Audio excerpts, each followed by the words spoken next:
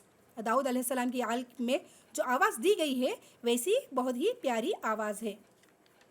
اس کے بعد والی حدیث جو ہم نے پڑھی ہے کہ قرآن کی برکت سے تسکین کا نازل ہونا. قرآن جب پڑھا جاتا ہے، قرآن میں گھر میں کسی ایک کو تو عادت ڈالے. گھر میں ہمارے مسلمان کے گھر اٹھتے ہیں تو 12 بجے یا 2 بجے یا 3 بجے، قرآن نہیں معلوم، صبح کا اٹھنا نہیں معلوم، قرآن تو پڑھنا دور کی بات ہے. اللہ اکبر، اللہ رحم فرمائے. تو جو قرآن کی قرأت قرآن کی جو برکت ہوتی ہے اس سے تسکین نازل اترتی ہے گھروں میں. پھر کہتے ہیں ہمارے شوہروں کی کمائی میں برکت نہیں ہے. کہاں سے ہوگی؟ عورت جب قرآن کھول کر صبح کے وقت پہ نہیں پڑھتی ہے. اسی طرح ہمارے پیارے آقا محمد صلی اللہ علیہ وسلم نے بھی فرمایا کہ قرآن کی ہماری جو غفلت ہے قرآن کو لے کر، آپ خود ہاتھ اٹھا دیں گے اور کہیں گے وقال الرسول، کیا کہیں گے وہ ہے نا آیت، یا ربی ان قومی اتخذوا ھذا القرآن مہجورا. اے رب، بے شک میری قوم یعنی میرے امتی نے میں قرآن کو پس پشت ڈال دیا ہے، پیچھے پھینک دیا ہے۔ قرآن کو پیچھے پھینکنے کا مطلب کیا ہے؟ یہ نہیں کہ پیٹھ کے پیچھے قرآن ہے تو ہاں یہ بات بھی میں کلیئر کرتی چلوں کہ لوگ سمجھتے ہیں قرآن کو پیٹھ بتا رہے، قرآن کو پیٹھ بتا رہے، قرآن کو پیٹھ بتا رہے، کتنا بڑا گناہ گار ہے، اللہ اکبر۔ قرآن کو پیٹھ بتانے والا گناہ گار نہیں ہے، قرآن کے اوپر عمل جو اللہ نے جو حکم دیا ہے اس کے خلاف کرنے والا گناہ گار ہے۔ عذاب عظیم، ان کے لیے عذاب عظیم اور جہنم کے حقدار ہے، وہ جہنم کے حقدار ہے جو قرآن کے احکامات کو پیٹھ بتاتا ہے، نہ کہ قرآن کو۔ بہرحال یہ ایک احترام کی بات ہے، اس سے گناہ واجب نہیں ہو جاتا اس کے اوپر۔ ہاں چاہیے کہ خصوصاً پیٹ کر کے نہ بیٹھے، نیت ایسی نہ ہو، بس کوئی ایسا موقع ہے کہ پیٹ بتانا پڑتا ہے تو اس سے کوئی حرج نہیں ہے، لیکن اصلی جو حرج ہوگا اللہ کے کلام کی جو توہین ہوگی کر رہی ہے یہ بندہ، جو منافق بندہ جو کرتا ہے کہ اس کی آیت کیا کہنا چاہتا ہے اور ہمارا عمل کیا ہے، بس یہ دیکھے اللہ تعالیٰ کیا چاہتا ہے اور ہم کیا کر رہے ہیں۔ یہ ہوگا اللہ تعالیٰ کی قرآن کو پس پشت ڈال دینا، اس کے احکام کو پس پشت ڈال دینا، ناجائز کامیں نہ کرو، ناجائز رسومات نہ کرو۔ بارہ علماء کہتے ہیں نہیں بھائی لوگ کیا کہیں گے، ارے بھائی نہیں کہیں ہمارے رشتہ دار کیا بولیں گے، اللہ اکبر۔ یہ ہوتا ہے آج مسلمان کے منہ پر۔ بہرحال اس کے بعد والی جو حدیث ہم نے پڑھی ہے کہ ایک مومن جب قرآن پڑھتا ہے تو اس کی خوشبو اور اس کا مزہ بہترین ہوتا ہے، اور وہی مومن جو قرآن نہیں پڑھتا ہے تو اس کی مثال کھجور کی سی ہے، اس کے اندر بو تو نہیں ہوتی لیکن اس کا مزہ بہترین ہوتا ہے۔ اسی طرح ایک منافق جب قرآن پڑھتا ہے تو اس کی مثال ایسی ہے کہ اس کے اندر خوشبو تو ہوتی ہے لیکن مزہ نہیں ہوتا، کڑوا ہوتا ہے۔ اور ایسا منافق جو قرآن بھی نہیں پڑھتا اور گناہ گار بھی ہے تو وہ نہ ہی اس کی خوشبو ہوتی ہے اور اس کا مزہ بھی کڑوا ہوتا ہے۔ اس کے بعد حافظ قرآن کی فضیلت کے بارے میں ہم نے جانا کہ جو حفظ کرتا ہے قرآن ان فرشتوں کے جیسا ہے جو لوح محفوظ کے پاس لکھتے چل رہتے ہیں، یعنی لوح محفوظ کے پاس جو اللہ نے جسے نائب مقرر کر دیا ہے کہ تمہارا یہ کام ہے وہ بڑے ہی نیک ہوتے ہیں، تو اللہ تعالیٰ حافظ باعمل جو حافظ ہوتا ہے تو ان کے لیے ایسا اجر بیان کیا گیا ہے۔ اس کے بعد جو ہم نے پڑھی ہے آخری حدیث کہ کسی اور سے قرآن کی پڑھنے کی ہم جو فرمائش کریں گے تو جو فرمائش کرنے مطلب کر سکتے ہیں آپ بھی قرآن کی کچھ آیتیں پڑھو، جیسے آپ صلی اللہ علیہ وسلم نے کیا تھا عبداللہ رضی اللہ تعالیٰ عنہ کو، تو آپ نے پڑھی تو آپ صلی اللہ علیہ وسلم کے آنکھوں سے آنسو بہہ رہے تھے۔ تو قرآن خوانی کا یہ اس کا ایسے نہ کرے کہ قرآن خوانی کے لیے یا صرف قسم دلانے کے لیے یا پھر بڑے بڑے الحافوں میں لپیٹ کر اسے شوکیس میں رکھنے کے لیے یا پھر گھر برانی میں پہلے سب سے قرآن رکھو یا اس طرح کے لیے قرآن کا استعمال نہ کریں۔ قرآن کو استعمال والی چیز نہیں ہے، قرآن عمل کی چیز ہے۔ غور و فکر، یتفکرون، یتدبرون، یشعرون، یہ تمام چیزیں ہمیں اللہ تعالیٰ اس میں ہمارے لیے بہترین مثالیں دیتا ہے تاکہ ہم نصیحت حاصل کریں، تاکہ ہم اس سے اپنے اعمال کو سدھارے، جنت کے حقدار بن جائے۔ اللہ تعالیٰ یہ ہم سے چاہتا ہے۔